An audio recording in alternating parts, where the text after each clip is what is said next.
안녕하세요. 화성 동탄2 인큐베이팅 센터에 위치한 동탄 소공인 복합지원센터는 함께 소통하고 협력하는 화성시 소공인 혁신 허브입니다. 다양한 비즈니스 인프라 시설과 제품을 홍보할 수 있는 시설이 마련되어 있습니다. 이번 시간에는 동탄 소공인 복합지원센터의 다양한 공간 중 신호계측 공간에 대해 소개해 드리겠습니다. 신호계측은 전자제품 개발을 위한 저전력 고효율 회로 설계 계측 테스트를 지원하는데요.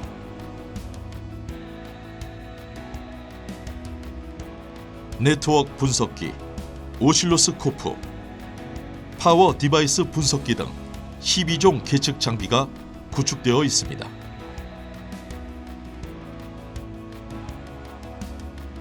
오실로스코프는 최대 2.5GHz 4채널까지 전압의 변화 관측이 가능합니다.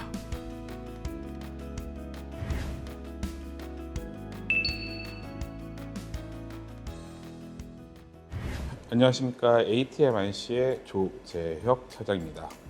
이번 시간에 설명드릴 장비는 오실로스코프라고 해서 일단 저희가 준비한 장비는 키스타트사의 DSOX6004 6000 시리즈의 오실로스코프를 준비했습니다.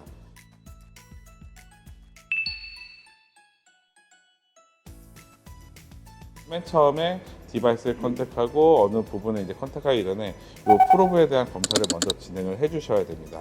그래서 프로브를 보시면 같이 이렇게 이런 막대기 같이 생긴 이런 액세서리가 같이 되어 있을 텐데 요거를 이용해서 이 프로브에 맨 처음에 교정을 먼저 진행한 후에 파형을 변경해서 컴pen세이션을 진행을 할 수가 있고요. 그래서 이렇게 파형을 기본적으로 나오는 퍼스파에 맞게 신호를 측정하고 그 다음에 이렇게 맞춰준 후에 측정을 하셔야지 정확한 파형을 측정을 할 수가 있습니다.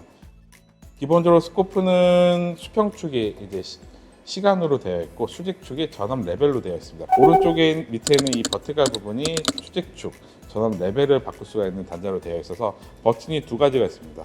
큰 노즐은 내가 원하는 전압 디비전을 바꿀 수 있는 스텝으로 되어 있고 밑에 있는 조그만 노즐이 파형을 뜨는 부분은 오프셋을 좀 더 내려서 내가 보기 편하게 파형을 바꿀 수 있는 기능이 밑에 있는 오프셋 기능이라고 생각하시면 될 것 같아요.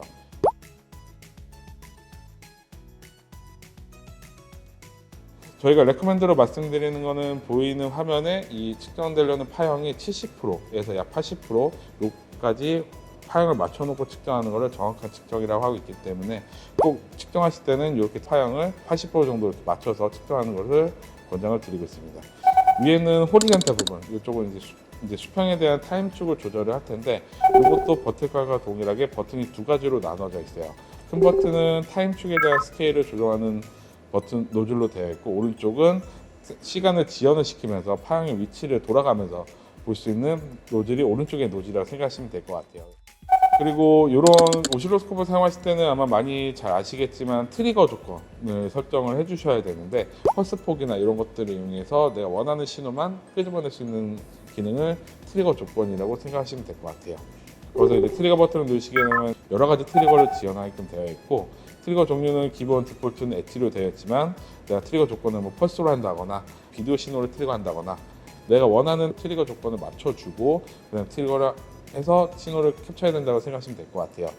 그리고 아마 이렇게 오실로스코프로 여러 가지 파라미터를 찍게 되면 내가 지금 측정하고 있는 신호에 대한 뭐 데이터라든가 이런 것들을 보셔야 될 텐데 그 데이터를 보는 거는 두 가지 기능이 있어요.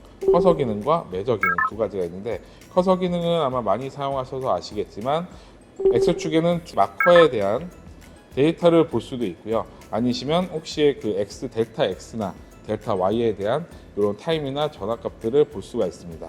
이렇게 커서로 해서 측정을 하셔도 되고요. 밑에 있는 매저 버튼을 클릭하시게 되면 여러 가지 키 사이트에서 이런 파라미터를 보는 것들을 펑션화 시켜놨어요. 그래서 보시면 그런 기본적으로 많이 측정되는 펑션 값들을 이렇게 여러 가지 파형으로 이렇게 여러 가지 펑션으로 구성을 해놨기 때문에 이런 기능을 이용해서 자동적 오토 매저도 가능합니다. 이쪽에 측정은 지금 제가 화면에 보이는 건 세 가지지만 계속 원하시는 파라미터들을 이렇게 추가 측정 추가 측정하시게 되면 맥스 최대 10개까지 넣을 수가 있기 때문에 실시간으로 내가 측정하고 있는 파형이 어떤 데이터를 가지고 있는지를 한 번에 볼 수 있는 기능으로 생각하시면 될 것 같아요.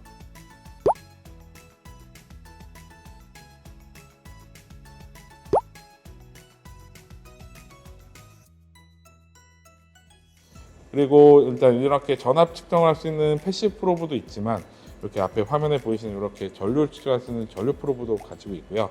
그 부분은 이제 예를 들어 3번 채널에 이렇게 전류 프로브 연결을 해놨다고 가정하에 3번 버튼을 활성화 시켜 주시고 거기에 프로브 쪽 누르시게 되면 단위를 바꿀 수가 있습니다. 기본적으로 디폴트로 전압이 되어 있을 텐데 요거를 전류를 바꿔주시고 그 다음에 프로브가 가지고 있는 디비전을 맞춰서 요 프로브 배율을 바꿔주셔야 됩니다. 세팅을 해주시고 나서 그 다음에 측정을 해야 됩니다. 이게 간단하게 오실로스코프에 대해서 이렇게 설명을 드렸는데 사실 스코프가 가장 간단하면서도 가장 어려운 장비이기도 해요. 왜냐하면 기능들이 더 여러 가지가 있고 뭐 활용해서 쓸 수 있는 어플리케이션이 너무나 다양하기 때문에 매뉴얼을 좀 더 추가적으로 보시고 나서 측정하시면은 저희 오실로스코프를 좀 더 퍼포먼스 있게 사용할 수 있는 기능들을 많이 사용할 수 있을 것 같습니다.